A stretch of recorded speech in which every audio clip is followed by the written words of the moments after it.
Basi miaka fulani hivi ya 90 na baada ya uhuru, yani Nyerere ashakuwa kitengo. Morogoro kulikuwa na shida ya mvua, shida kali.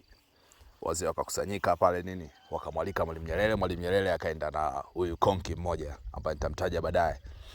Wazee wakaomba mvua kinoma, wazee wa Morogoro, mvua haitokei. Mzee akamwambia, sikia, mkaribisheni na jamaa. Basi kaa vipi? Jamaa anaitwa Sheramia mtu, unajua. Kasogea pale mzee, kapiga mazaga yake, kachukua kitambaa, kalowesha maji, karusha juu, kitambaa kikapotea. Kilivorudi mvua hapa, unajua. Wao sijui akaondoka, sijui ikawaje ile, lakini baadaye mvua ilikuwa ya kutisha hadi ikabidi wamuite tena aje adjust mvua. Akaja akalegeza nati. Mvua ikaja ile aste aste.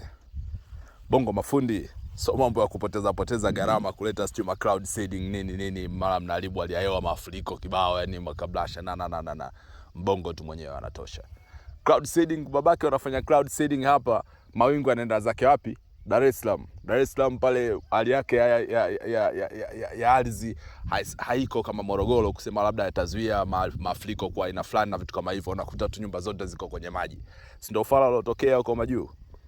Bongo tunaweza kubabake. Walazi watafutwe, walindwe.